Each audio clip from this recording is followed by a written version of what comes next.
আসসালামু আলাইকুম। অবিরাম বাংলা সংবাদে সবাইকে স্বাগত জানাচ্ছি তানিয়া ইসলাম। রাত্রি শুরুতেই বিআরবি কেবলস সংবাদ শিরোনাম। ধর্মীয় ভাবগাম্ভীর্যে সারা দেশে পালিত হচ্ছে পবিত্র ঈদ ই মিলাদুন্নবী। বিভিন্ন স্থানে ধর্মীয় শোভাযাত্রা, রাষ্ট্রপতি প্রধানমন্ত্রীর বাণী।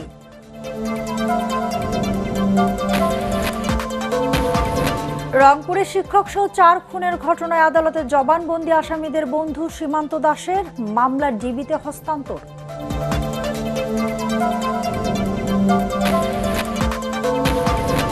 গাজীপুর এখন ডেঙ্গুর হটস্পট, 24 ঘন্টায় 109 জন হাসপাতালে ভর্তি।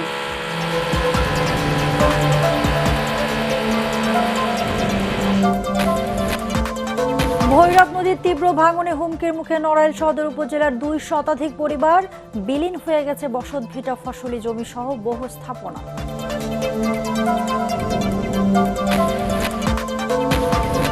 এবং মাদারীপুরে পাটের বাম্পার ফলন হলেও ন্যায্য মূল্য পাওয়া নিয়ে শঙ্কা কৃষকদের।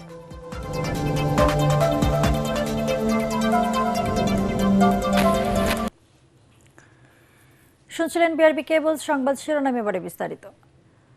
আজ 12ই রবিউল আওয়াল, পবিত্র ঈদে মিলাদুন্নবী। এই দিনটি মহানবী হজরত মুহাম্মদ সাল্লাল্লাহু আলাইহি ওয়াসাল্লামের জন্ম ও ওফাত দিবস হিসাবে বিশেষ গুরুত্বপূর্ণ। 570 খ্রিস্টাব্দে মক্কার কুরাইশ বংশে জন্মগ্রহণ করেন মহানবী সাল্লাল্লাহু আলাইহি ওয়াসাল্লাম। 632 খ্রিস্টাব্দে 63 বছর বয়সে একই দিনে তিনি ওফাত লাভ করেন। দিনটি উপলক্ষে ধর্মপ্রাণ মুসলমানরা কোরআন তেলাওয়াত, দরুদ পাঠ, দান খয়রাত, নফল ইবাদত ও রোজার মধ্য দিয়ে পালন করবেন। এই উপলক্ষে ইসলামিক ফাউন্ডেশনের উদ্যোগে 15 দিনব্যাপী কর্মসূচি, সিরাত স্মরণিকা প্রকাশ এবং জাতীয় মসজিদের পূর্ব ও দক্ষিণ সাহানে মাসব্যাপী ইসলামিক বইমেলার আয়োজন করা হয়েছে। এছাড়া দেশব্যাপী মসজিদ সহ ইসলামিক কেন্দ্রগুলোতে নেওয়া হয়েছে বিশেষ আয়োজন। দিবসটি উপলক্ষে বাণী দিয়েছেন রাষ্ট্রপতি মির্জা ফখরুল ইসলাম আলমগীর ও প্রধানমন্ত্রী তারেক রহমান।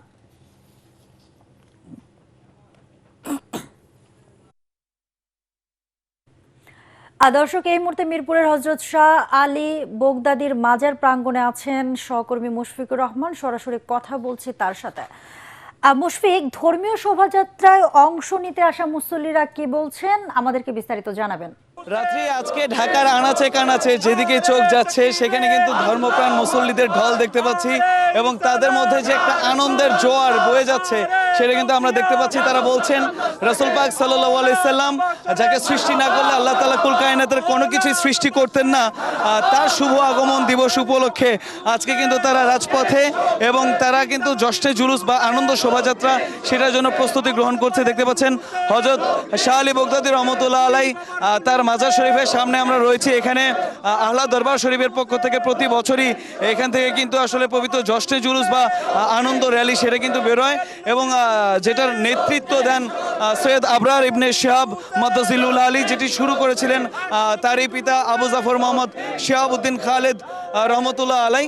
তারপর থেকে কিন্তু আসলে আল্লাহ দরবার শরীফের উদ্যোগে প্রতি বছর জশ্নে জুলুস বেরোয়। আপনি দেখতে পাচ্ছেন যে এখানে প্রচুর পরিমাণে মানুষ বাংলাদেশের বিভিন্ন জেলা থেকে কিন্তু এসেছে। বাসগুলো দেখতে পাচ্ছেন, এগুলো কিন্তু তাদের মোটর শোভাযাত্রার যে প্রস্তুতি সেটা কিন্তু এরই মধ্যে সম্পন্ন হয়েছে।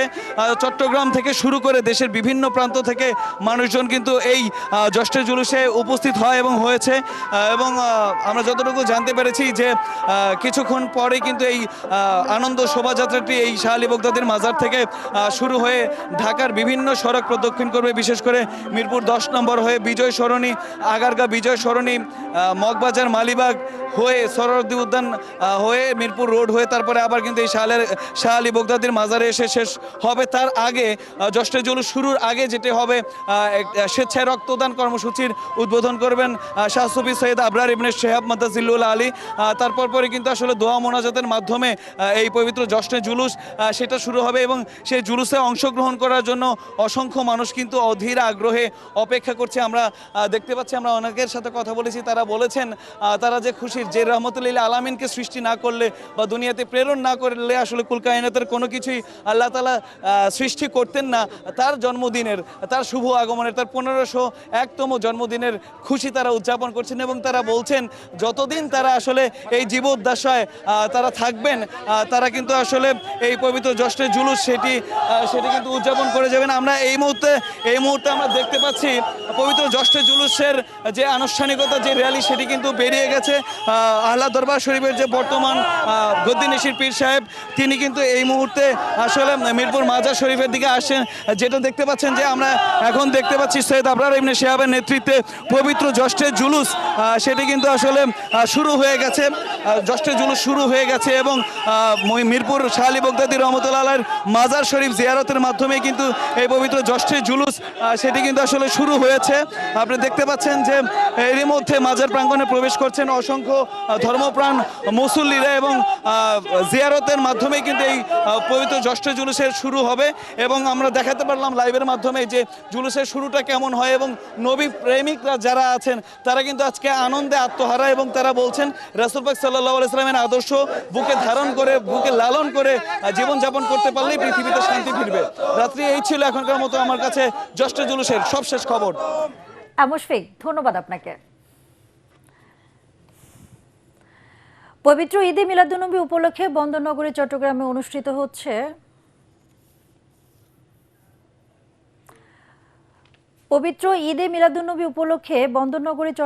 অনুষ্ঠিত হচ্ছে ঐতিহ্যবাহী জশ্নে জুলুস।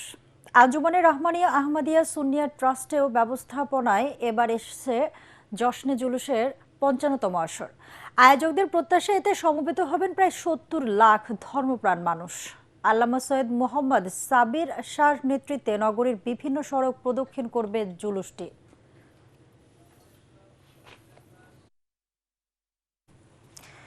দর্শক, চট্টগ্রামে এই আয়োজনের সর্বশেষ পরিস্থিতি জানতে সরাসরি কথা বলছি সহকর্মী ইরফানুল হকের সাথে। ইরফান, কেমন দেখছেন জশ্নে জুলুসের আয়োজন? আমাদেরকে বিস্তারিত জানাবেন।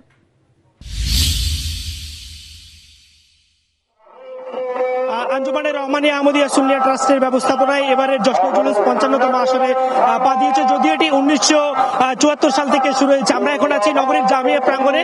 সকাল 9টা থেকে জামিয়া প্রাঙ্গণ থেকে বের হয়েছে দোয়া এবং মোনাজাতের মাধ্যমে সংক্ষিপ্তভাবে দেশবাসীর জন্য দোয়া করা হয়েছে।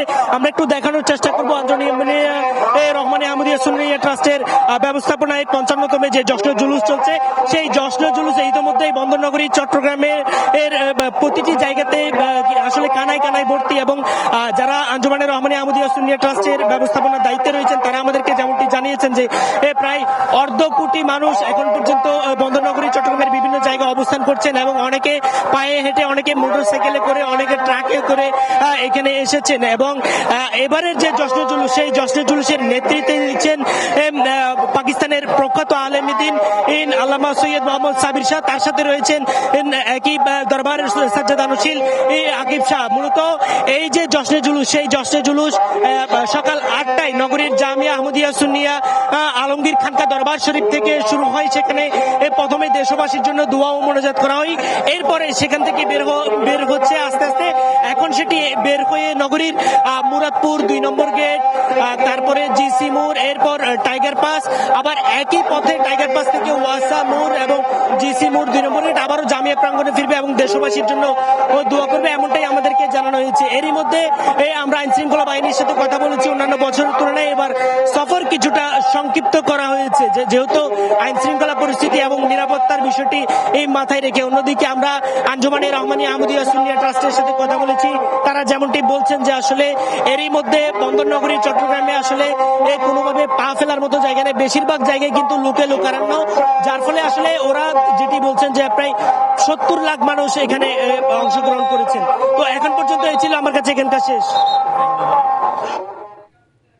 ইরফান, ধন্যবাদ আপনাকে। বাংলাদেশ সাম্প্রদায়িক সম্প্রীতি ও ধর্মীয় সহাবস্থানের এক উজ্জ্বল ঐতিহ্যের দেশ উল্লেখ করে রাষ্ট্রপতি মির্জা ফখরুল ইসলাম আলমগীর বলেছেন, এখানে ন্যায় বিচার, সাম্য, মানবিক মর্যাদা ও পারস্পরিক সৌহার্দ্য হবে রাষ্ট্র সমাজের ভিত্তি। তিনি বলেন, এমন একটি বাংলাদেশ গড়তে চায় সরকার যেখানে মানুষ স্বাধীনভাবে ধর্ম পালন করবে, নিরাপদ ও সম্মানজনক জীবনযাপন করবে। পবিত্র ঈদে মিলাদুন্নবী উপলক্ষে বায়তুল মোকাররম জাতীয় মসজিদে সিরাতুন্নবী হযরত মুহাম্মদ সাল্লাল্লাহু আলাইহি ওয়াসাল্লামের অনুষ্ঠানমালার উদ্বোধন করে রাষ্ট্রপতি এসব কথা বলেন।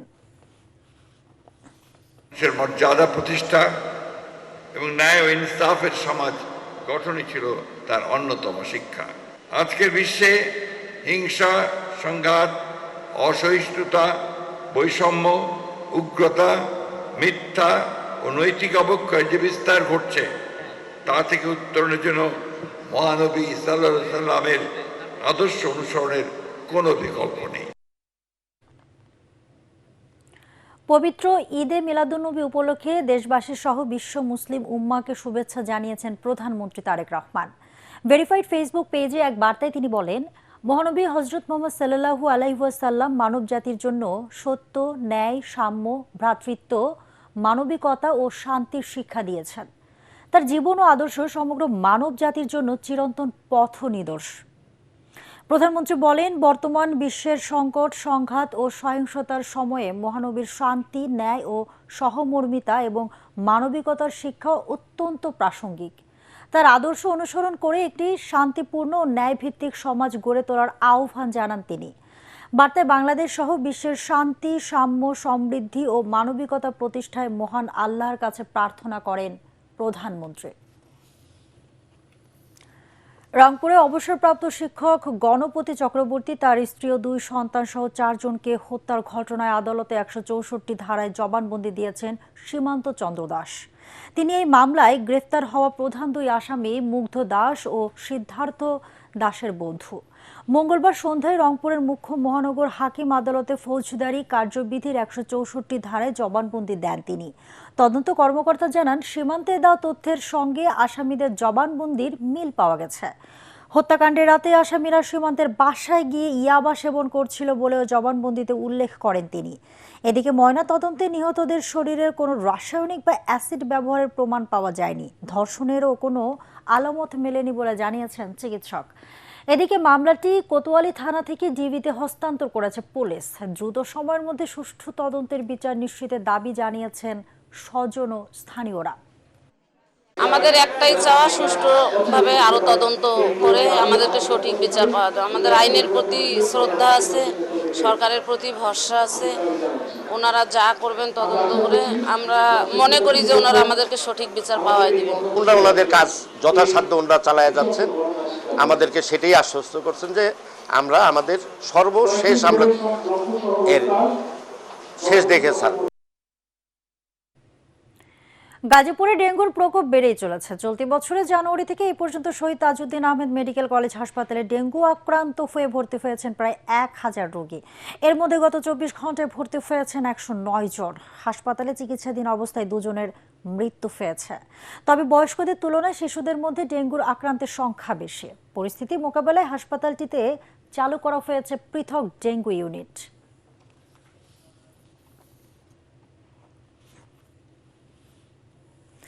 দর্শক, গাজীপুরের শহীদ তাজউদ্দিন আহমেদ মেডিকেল কলেজ হাসপাতালের সামনে আছেন সহকর্মী মাজাহিরুল ইসলাম মাসুম। তিনি জানাচ্ছেন সেখানকার সর্বশেষ পরিস্থিতি। এই পর্যন্ত শহীদ তাজউদ্দিন আহমেদ মেডিকেল কলেজ হাসপাতালে যে প্রায় 1000 রোগী ভর্তি হয়েছে, তার মধ্যে 800 রোগী চিকিৎসা নিয়ে চলে গেছে। বর্তমানে আজকে এই যে পরিসংখ্যান আমরা জেনেছি, 109 জন এখানে ভর্তি রয়েছেন। এখানে আমরা দেখেছি যে প্রাপ্ত বয়স্কদের চাইতে শিশু এবং নারীদের ডেঙ্গু রোগের সংখ্যা সবচেয়ে বেশি ভয়াবহ আকার ধারণ করেছে। আমরা বিভিন্ন হাসপাতালে ঘুরে সেই একই চিত্র আমরা দেখতে পেরেছি। অর্থাৎ ডেঙ্গুর ভয়াবহতা থেকে বাঁচতে সচেতনতা সবচেয়ে বড় বিষয় বলে চিকিৎসকরা দাবি করেছেন এবং কীটতত্ত্ববিদরাও কিন্তু জানিয়েছেন যে এই 2 মাস যেন মানুষ একটু সবচেয়ে সতর্কতা অবস্থায় থাকে, যাতে ডেঙ্গুর বিস্তার আর বৃদ্ধি না পেতে পারে। এই ছিল আমার কাছে গাজীপুরে শহীদ তাজউদ্দিন আহমেদ মেডিকেল কলেজ হাসপাতালে ডেঙ্গু রোগীর যে ভয়াবহতা এবং প্রতিদিন যে রোগীর সংখ্যা বাড়ছে তার সর্বশেষ খবর। ভৈরব নদীর ভয়াবহ ভাঙনে চরম হুমকিতে নড়াইল সদর উপজেলার শেখাটি ইউনিয়নের 2 শতাধিক পরিবার। বৈরাগীর ঘাট থেকে তপনবাগ কাঠালিয়ার ঘাট পর্যন্ত প্রায় 2 কিলোমিটার এলাকায় তীব্র ভাঙনে বিলীন হয়েছে বসতভিটা, কৃষি জমি, ঐতিহ্যবাহী শেখাটি বাজারের বড় অংশ এবং স্থানীয় কবরস্থানের বিস্তীর্ণ এলাকা। ভিটে মাটি ও স্বজনদের শেষ ঠিকানা রক্ষায় মানববন্ধন করে জরুরি ভিত্তিতে অস্থায়ী প্রতিরক্ষা ব্যবস্থা, স্থায়ী বাঁধ নির্মাণ ও ক্ষতিগ্রস্তদের পুনর্বাসনের দাবি জানিয়েছেন স্থানীয়রা। সরেজমিনে পরিদর্শন করে জরুরি প্রতিরক্ষা ব্যবস্থা নেওয়ার পাশাপাশি স্থায়ী বাঁধের জন্য ডিপিপি প্রণয়নের আশ্বাস দিয়েছে পানি উন্নয়ন বোর্ড। দ্রুত ব্যবস্থা না নিলে শত শত পরিবার বাস্তুচ্যুত হওয়ার শঙ্কা করছেন এলাকাবাসী। গোরস্থান মানে যে আমাদের যে গোরস্থানগুলো, সেই গোরস্থানের ভেঙে যাচ্ছে, আমাদের পরবর্তীতে যদি কেউ মারা যায় তো আমাদের রাখার মতন আর কোনো জায়গা থাকতেছে না। আমাদের ঘর বাড়ি ভেঙে গেছে, গাছপালা ভাঙেছে।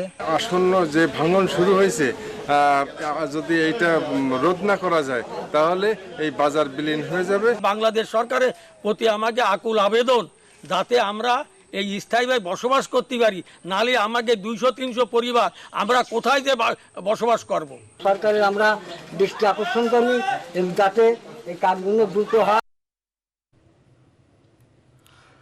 সোনালী আঁশ ঘিরে মাদারীপুরের মাঠে এখন কর্মচাঞ্চল্য। পাট কাটা, আটি বাঁধা ও জাগ দেওয়ার ব্যস্ততা। এবার লক্ষ্যমাত্রার চেয়েও বেশি জমিতে পাট আবাদ হয়েছে, ফলনও ভালো হয়েছে বলে দাবি কৃষকদের। তবে উৎপাদন খরচের সাথে সামঞ্জস্য রেখে ন্যায্য মূল্য পাওয়া নিয়ে রয়েছে শঙ্কা। বীজ, সার কৃষকদের মাঝে সময়মতো বিতরণ করায় বাম্পার ফলনের কথা জানিয়েছেন কৃষি বিভাগ। মাদারীপুর প্রতিনিধি শফিক স্বপনের রিপোর্ট, জানাচ্ছেন মাসুদ রানা। মাদারীপুর জেলায় 5টি উপজেলায় বিস্তীর্ণ পাটের মাঠ।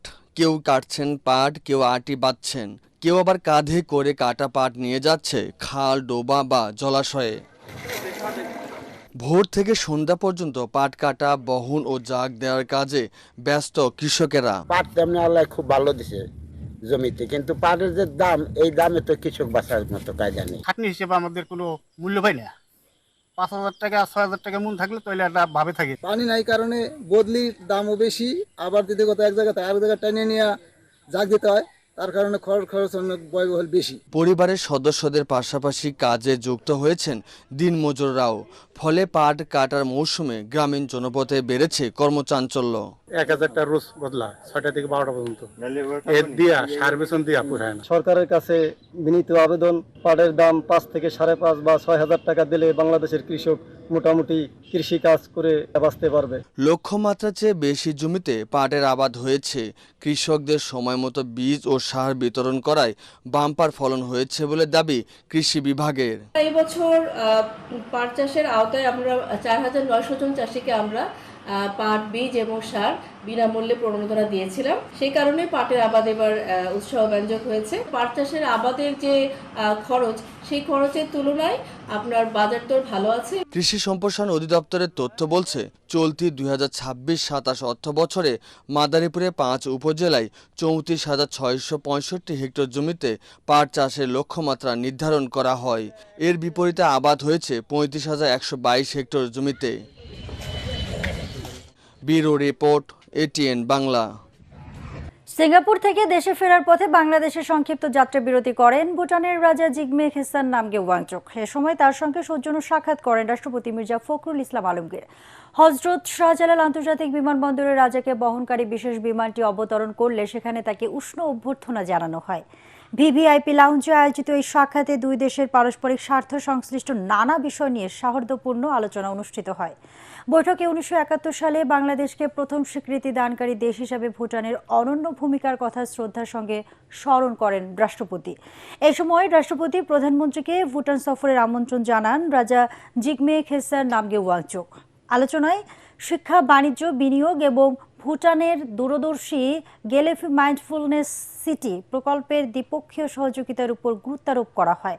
এ সময় পররাষ্ট্রমন্ত্রী ডক্টর খলিলুর রহমান, বাংলাদেশে নিযুক্ত ভুটানের রাষ্ট্রদূত সহ অন্যান্যরা উপস্থিত ছিলেন। ঘণ্টাব্যাপী অবস্থান শেষে সকাল 6:30টায় ভুটানের উদ্দেশ্যে বিমানটি ঢাকা ত্যাগ করেন। সাবেক রাষ্ট্রপতি ও জাতীয় পার্টির প্রতিষ্ঠাতা চেয়ারম্যান প্রয়াত হুসাইন মোহাম্মদ এরশাদের দ্বিতীয় স্ত্রী সাজাপ্রাপ্ত আসামি বিদিশা এরশাদকে গ্রেপ্তার করেছে পুলিশ। মঙ্গলবার রাতে 8:30টায় রাজধানীর গুলশান থেকে তাকে গ্রেপ্তারের তথ্য নিশ্চিত করেন গুলশান থানার ভারপ্রাপ্ত কর্মকর্তা দাউদ হোসেন। তিনি বলেন, 2008 সালের একটি প্রতারণা মামলায় তার 2 বছরের সাজা ও 10,000 টাকা জরিমানার আদেশ হয়। আদালত থেকে গ্রেপ্তারি পরোয়ানা জারির পরিপ্রেক্ষিতে তাকে গ্রেফতার করা হয়েছে। এর আগে ফ্ল্যাট হস্তান্তরের নামে প্রতারণার অভিযোগে গুলশান থানায় করা মামলায় এরশাদের স্ত্রী বিদিশাকে 2 বছরের সশ্রম কারাদণ্ড দেয় আদালত। চলতি বছরের 20 মে ঢাকার মেট্রোপলিটন ম্যাজিস্ট্রেট জামশেদ আলম এই রায় ঘোষণা করেন। মামলার অভিযোগ অনুযায়ী বারিধারের প্রেসিডেন্ট পার্কের একটি ফ্ল্যাট বিক্রির নামে প্রতারণার অভিযোগ এনে 2008 সালে গুলশান থানায় মামলা করেন ব্যবসায়ী মোশাররফ হোসেন শিকদার। দীর্ঘ শুনানি ও সাক্ষ্য গ্রহণ শেষে আদালত এই রায় দেন। লালমনিরহাটের হাতিবান্ধের সীমান্তে গরু চড়ানোকে কেন্দ্র করে স্থানীয়দের সঙ্গে বিএসএফ এর উত্তেজনার পর ভারতীয় সীমান্ত রক্ষী বাহিনীর ফেলে যাওয়া 2টি শটগান ও একটি ওয়াকি টকি ফেরত দিয়েছে বিজিবি। দুপক্ষের কমান্ডার পর্যায়ের বৈঠকের পর ভারতীয়দের অস্ত্র ও সরঞ্জাম ফেরত দেওয়া হয়।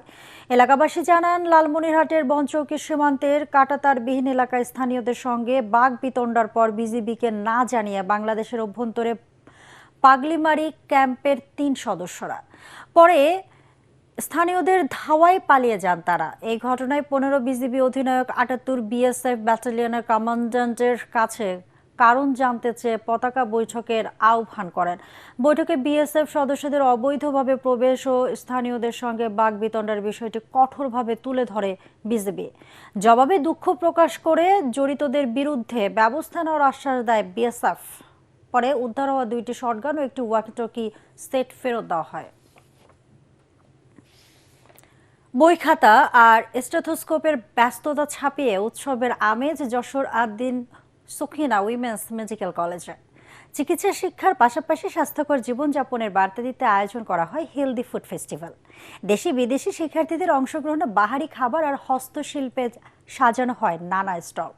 আর এই আয়োজনের মধ্য দিয়ে শেষ হয়েছে 7 দিনের স্পোর্টস ও কালচারাল উইক। যশোর থেকে তামান্না ফারজানা রিপোর্ট জানাচ্ছেন জাহিদুল আলম। যশোরের আদ্দিন সকিনা উইমেন্স মেডিকেল কলেজে অনুষ্ঠিত হয়ে গেল হেলদি ফুড ফেস্টিভ্যাল, যেখানে স্থান পায় দেশি বিদেশি শিক্ষার্থীদের তৈরি নানা স্বাস্থ্যকর খাবারের স্টল। ছিল পাটিসাপটা, কেক থেকে শুরু করে ভারতের ঐতিহ্যবাহী বিরিয়ানি সহ নানা আয়োজন। শিক্ষার্থীদের এসব স্টল ঘুরে দেখেন আদ্দিন ফাউন্ডেশনের পরিচালক ডাক্তার শেখ মহিউদ্দিন। উপস্থিত ছিলেন নড়াইল 2 আসনের সংসদ সদস্য আতাউর রহমান। শিক্ষার্থীদের ভিন্ন ধর্মী এই আয়োজনের প্রশংসা করেন মেডিকেল কলেজের অধ্যক্ষ সহ শিক্ষক, কর্মকর্তা ও কর্মচারীরাও। পড়াশোনার বাইরে তোমাদের একটা জগৎ আছে, তোমরা পড়াশোনার বাইরে বইয়ের মধ্যে আবদ্ধ হয়ে যাও নেই, সেটা তোমরা নিজেরাই প্রমাণ করলে। আমি খুব খুশি হয়েছি, শুক্রিয়া।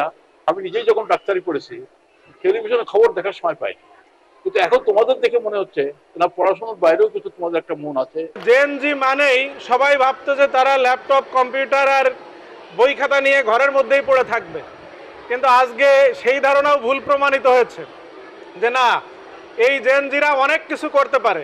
ছাত্রীদের এই একঘেয়েমি পড়াশোনার মাঝে এটাকে একটু ব্রেক দেওয়ার জন্য, তাদের নতুন করে আবার মানে শক্তি সঞ্চয় করার জন্য, তাদের পড়াশোনার প্রতি আরো আগ্রহ বাড়ানোর জন্য এই অনুষ্ঠানটা এইভাবেই করা হয় আর কি। আমাদের মেয়েরা যে পড়াশোনার পাশাপাশি অন্য যে তাদের আরো প্রতিভা আছে, বিশেষ করে রান্নার দিকটার, সেইগুলো এখানে ফুটে ওঠে। আয়োজন ঘিরে উচ্ছ্বসিত শিক্ষার্থীরাও। তারা জানান, খাবারের মাধ্যমে স্বাস্থ্য ও পুষ্টি সম্পর্কে সচেতন হওয়ার পাশাপাশি দেশি বিদেশি শিক্ষার্থীদের মধ্যে গড়ে উঠেছে সাংস্কৃতিক মেলবন্ধন। সারা বছর অপেক্ষা করে থাকি যে কখন আমাদের এই হেলদি ফুড ফেস্টিভ্যাল কম্পিটিশনটা হবে। It's really amazing, it was really needed for our refreshment and we are enjoying this. চিকিৎসার গণ্ডি পেরিয়ে স্বাস্থ্য, সংস্কৃতি ও সম্প্রীতির বার্তা শিক্ষার্থীদের এমন আয়োজন ভবিষ্যতেও অব্যাহত রাখার প্রত্যাশা আয়োজকদের। Bureau report, ATN Bangla. এবারে আন্তর্জাতিক সংবাদ।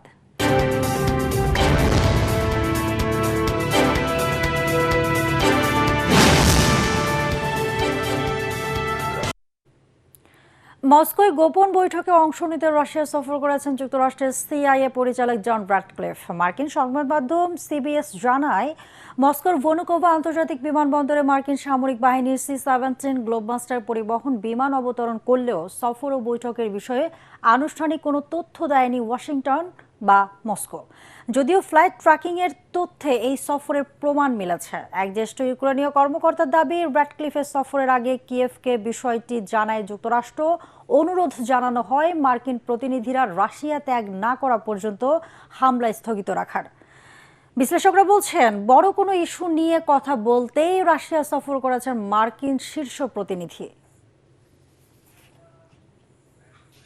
এবারে খেলার খবর।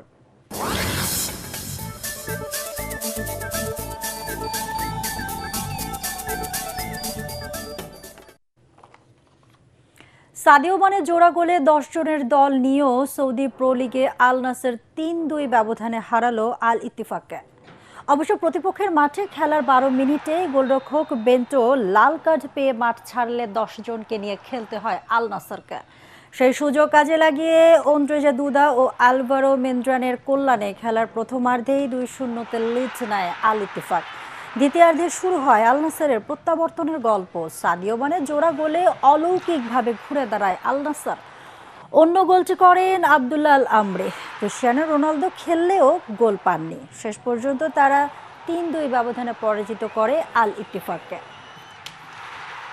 স্প্যানিশ লা লিগায় ভ্যালেন্সিয়াকে 1-0 গোলে হারিয়েছে রিয়াল বেটিস। ভ্যালেন্সিয়ার মাঠ স্টাডিও মেস্তাল্লায় দুই দল ইসমান তালে লড়াই করে। প্রথমার্ধে কোনো দল গোলের দেখা পায়নি, তবে বল দখলে এগিয়েছিল রিয়াল বেটিসে। গোল শূন্য প্রথমার্ধের পর খেলার 83 মিনিটে ফ্রান গার্সিয়ার কাছ থেকে বল পেয়ে লস বের্দি ব্লাঙ্কোসদের এগিয়ে দেন পাবলো গার্সিয়া। শেষ পর্যন্ত 1 গোলের জয় নিয়েই মাঠছেন রিয়াল বেটিস। শেষ করার আগে বিআরবি কেবল সংবাদ শিরোনাম আরেকবার। ধর্মীয় ভাবগাম্ভীর্যে সারা দেশে পালিত হচ্ছে পবিত্র ঈদে মিলাদুন্নবী। বিভিন্ন স্থানে ধর্মীয় শোভাযাত্রা, রাষ্ট্রপতি প্রধানমন্ত্রীর বাণী।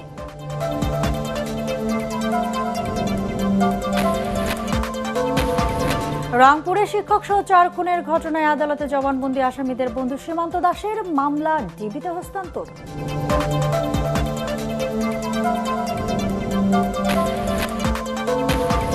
গাজীপুর এখন ডেঙ্গুর হটস্পট। 24 ঘন্টায় 109 জন হাসপাতালে ভর্তি।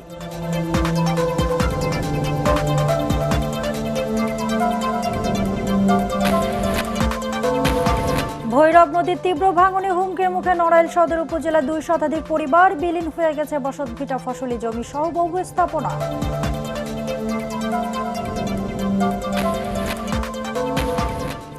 এবং মাদারীপুরে পাটের বাম্পার ফলন হলেও ন্যায্য মূল্য পাওয়া নিয়ে শঙ্কা কৃষকদের।